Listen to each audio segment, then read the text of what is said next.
मैंने उस दिन आप लोगों को इतना बता दिया था कि अपन पढ़ने क्या वाले हैं हिंदी में, पूरा मैंने सिलेबस आप लोगों को डिस्कस कर दिया था कि इसमें क्या पढ़ेंगे क्या नहीं। फिर मैंने ये भी बताया था अपन लोग इसमें जो शुरू करेंगे वो ग्रामर से शुरू करेंगे, ठीक है। ग्रामर में से भी अपन रस से शुरू करेंगे, रस, छंद, अलंकार वगैरह ये 3 चीज़ पहले पढ़ेंगे। उसके बाद फिर अपन चाहो तो फिर अपन बैक आ सकते हैं किस पे, हिंदी साहित्य के मतलब पद्य साहित्य पे, गद्य साहित्य पर, किसी पर भी। क्योंकि पद्य साहित्य में क्या होता है, अपन को जब संदर्भ प्रसंग व्याख्या करते हैं तो अपन व्याख्या में कुछ विशेष पॉइंट लिखने होते हैं। वो विशेष पॉइंट हमें उसमें से छांट के लिखने होते हैं व्याख्या पद्यांश की लाइनों में से। इन पद्यांशों में कौन सा रस है, कौन सा अलंकार है, कौन से छंद का इनमें प्रयोग किया गया है।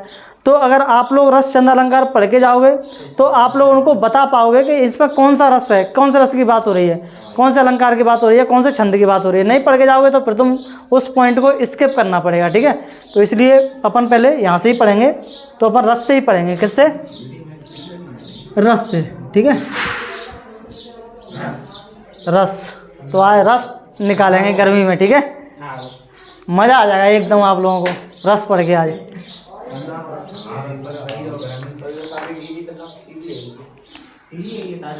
तो रस की निष्पत्ति कैसे होती है, अगर आप लोगों से कोई पूछ ले कि बताओ भैया रस की निष्पत्ति कैसे होती है, ठीक है। तो देखो रस तो पढ़ना बहुत आसान है, इसमें अपन को पढ़ना कुछ नहीं होता। कौन सा रस है और उसकी परिभाषा पूछेगा और उसका क्या पूछेगा, उदाहरण पूछेगा, ठीक है। तो देखो रस की निष्पत्ति कैसे होती है अपन को पढ़नी है, इसकी क्या निष्पत्ति। तो रस की निष्पत्ति कैसे होती है, रस कहीं अलग से नहीं होता है, हमारे अंदर के जो स्थायी भाव हैं, आप लोगों ने पढ़ा होगा रस के 4 अंग होते हैं, स्थायी भाव, विभाव, अनुभाव और संचारी भाव। लेकिन क्या स्थायी भाव होते हैं आपको नहीं पता, क्या विभाव होते हैं आपको नहीं पता, क्या अनुभाव होता है नहीं पता, क्या संचारी भाव होते हैं नहीं पता। तो देखो हमारे अंदर हृदय में जो भी हम सबके हृदय में क्या होते हैं, 9 स्थायी भाव होते हैं, 9-10 जो भी स्थायी भाव होते हैं। कुछ 10 भी होते हैं, कुछ 11 भी मानते हैं, कुछ बुक 9 भी मानती हैं, ठीक है। तो वो स्थायी भाव हमारे अंदर हैं ऑलरेडी, लेकिन जैसे उनको जैसी परिस्थितियाँ मिलती हैं तो वो उद्बुद्ध होकर के रस के रूप में क्या आ जाता है, बाहर आ जाता है। कैसे बाहर आता है, ठीक उसी तरह से जैसे मान लो अभी बरसात का मौसम आने वाला है, ठीक है।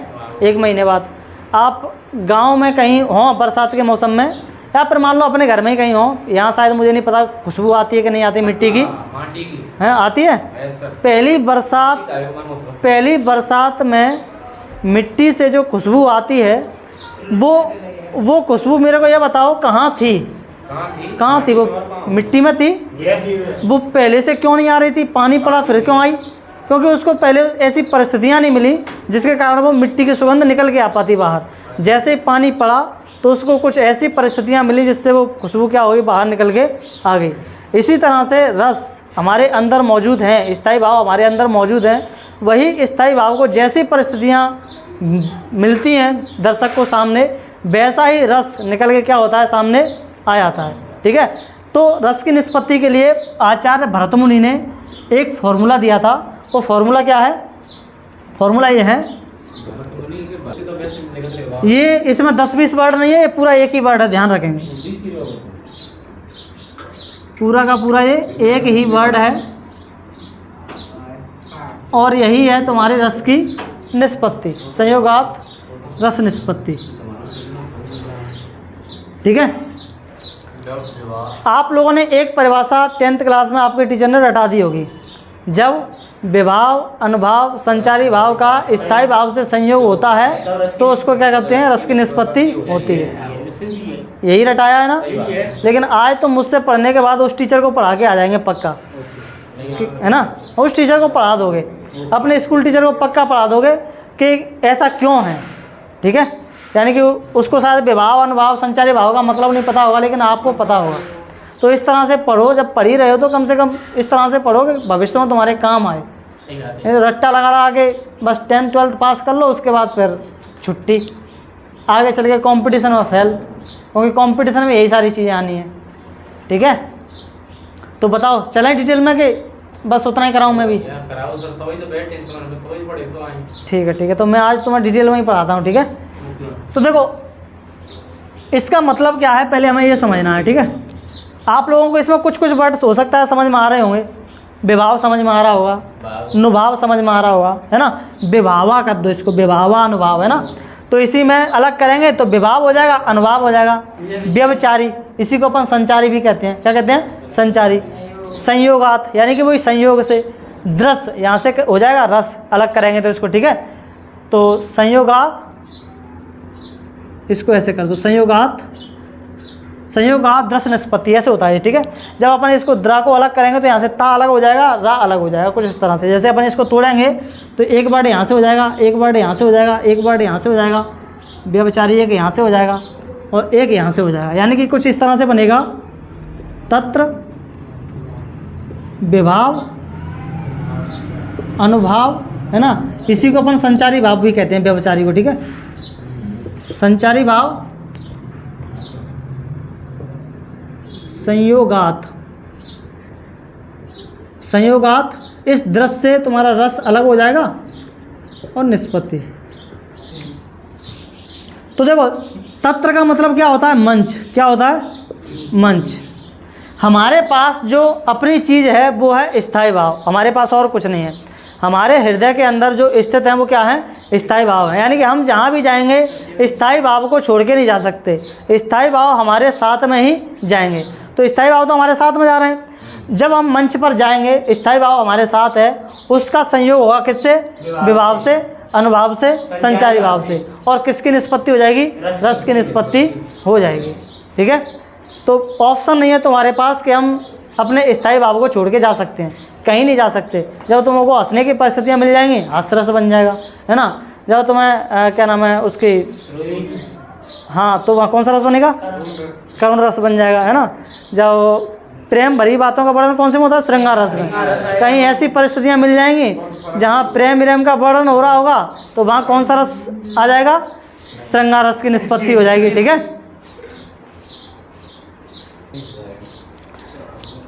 तुम्हारे पास हिंदी की क्यों भी होगी नहीं, मुझे नहीं पता तुम्हारी हिंदी में कितने स्थायी भाव माने गए हैं और कितने रस माने गए हैं। 10 11 होते हैं, लेकिन तुम 10 ही पढ़ो, ठीक है, कोई दिक्कत नहीं है। तो हम लोग पढ़ते हैं तो 11 रस पढ़ते हैं। एक रस और होता है जिसको अपन शायद भक्ति रस कहते हैं, ठीक है। शायद तुम्हारी हिंदी में वो ना दिया हो, तुम्हारी हिंदी में उसको हटा दिया गया हो, ठीक है। तो 10 रसों के बारे में ही तुम पढ़ लो, मान लो, ठीक है। तो स्थायी भाव, स्थायी भाव होते हैं तुम्हारे कितने? 10। तो मैं, आप लोगों ने 10th क्लास में पढ़ाई है तो मैं पूछ रहा हूँ, आप लोग बता देना रस है कि स्थायी भाव है, ठीक है। कौन बताएगा? तू ही बताएगा सबसे पहले, बता। हैं? शोक क्या है? शोक स्थायी भाव के रस, शोक, हाँ, रस है, शोक रस है।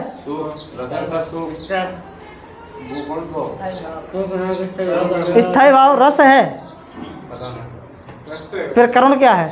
और स्थायी भाव क्या है इसका? शोक, हाँ। तो शोक क्या है? स्थायी भाव है। और करुण क्या है? रस है, ठीक है। और भीभत्स क्या है? भीभत्स रस, इसका स्थायी भाव क्या है? भय, है ना, भय, भय, हाँ। और क्रोध क्या है? क्रोध, स्थायी भाव है किसका? क्रोध रस भी है, स्थायी भाव भी है। क्या मामला है? वीर रस का स्थायी भाव है क्रोध, हाँ। रौद्र रस का स्थायी भाव है क्या? क्रोध। वीर क्या है फिर? वीर, वीर क्या है? रस के उससे स्थायी भाव, रस। और उत्साह क्या है? स्थायी भाव, ठीक है।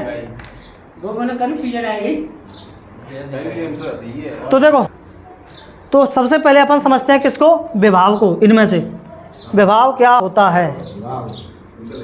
सबसे पहला वर्ड क्या है? विभाव। विभाव का मतलब होता है भाव के कारण, भाव के कारण, यानी कि तुम्हारे अंदर जो भाव आ रहा है उसी के कारण को हम क्या कहते हैं? विभाव कहते हैं, ठीक है। और हाँ, भाव के कारण 2 तरीके हो सकते हैं। एक तो भाव को उत्पन्न करने वाले कारण, भाव को उत्पन्न करने वाले कारण एक हो सकते हैं तुम्हारे भाव को गाढ़ा करने वाले कारण है, ठीक है। एक तो कुछ कारण ऐसे होंगे जो भाव को क्या करेंगे, उत्पन्न करेंगे। कुछ कारण ऐसे होंगे जो भाव को क्या करेंगे, उत्पन्न भाव को क्या हो गया, तो भाव को जो उत्पन्न करने वाले कारण हैं इनको अपन कहते हैं आलंबन विभाव। क्या कहते हैं, आलंबन उद्दीपन। हाँ, आप लोगों ने इनके नाम सुने होंगे लेकिन आप लोगों को पता नहीं होगा कि आलंबन क्या होता है और उद्दीपन क्या होता है, ठीक है। हाँ, और यहाँ के टीचर्स बस इसी तरह से पढ़ाते हैं, बस ऊपर से, बिल्कुल गहराई में जाके कोई नहीं पढ़ाता। भाव को गाढ़ा करने वाले जो कारण होते हैं उनको अपन कहते हैं उद्दीपन भाव। क्या कहते हैं, उद्दीपन विभाव, ठीक है। तो विभाव तुम्हारा कितने प्रकार का हो गया, 2 प्रकार का, आलंबन और उद्दीपन। आलंबन कौन सा है, जो भाव को उत्पन्न कर रहा है। उद्दीपन कौन सा है, जो भाव उत्पन्न हो गया उसको गाढ़ा कर रहा है, ठीक है। अब ये आलंबन विभाव के वैसे तो टाइप है नहीं, लेकिन फिर भी मैं आप लोगों को टाइप बता देता हूँ, ठीक है। आलंबन विभाव के भी क्या होते हैं, 2 टाइप देखने को तुम्हें मिल जाएंगे, ठीक है। एक वो इसमें होते हैं तुम्हारे आश्रय और विषय, है ना। आश्रय और विषय पढ़े हैं आप लोगों ने, आश्रय और विषय। आलंबन, मान लो तुम सुबह गए हैं वॉक पे, ठीक है, इधर स्टेशन पे, तो सामने से एक कोई लड़की खड़ी है, बढ़िया सुंदर सी कन्या। तो आप लोगों ने जैसे उसको देखा तो आप लोगों के मन में क्या आया, भाव आया कुछ, है ना। अब मेरे को ये बताओ, इनमें से मान ले आपने उसको देखा है, उसने आपको नहीं देखा है, ठीक है। अब बताओ इसमें इन दोनों में आश्रय कौन है और विषय कौन है। आश्रय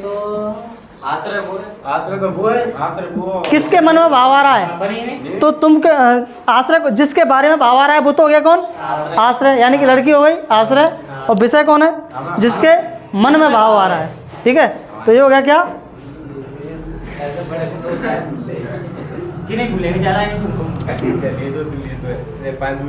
इसको यार करेक्ट कर लेना, यहाँ पे विषय करना और यहाँ पे आश्रय करना, सॉरी उसके लिए ना। मतलब जिसके, जैसे आपने लड़की को देखा, आपके मन में भाव आया, मतलब आप कौन हो, आश्रय। और जिसके प्रति आ रहा है वो कौन है, हाँ, उसके बारे में आ रहा है कौन, वो कौन होगा, तुम्हारा विषय, ठीक है। अब देखो, ये जो उद्दीपन भाव होता है इसके भी तुम्हारे 2 टाइप देखने को मिल जाएंगे उद्दीपन के। उद्दीपन, इसके 2 टाइप तुम्हें कौन कौन से मिल जाएंगे। एक तो मिल जाएंगे विषय की बाह्य चेष्टाएं, विषय की बाह्य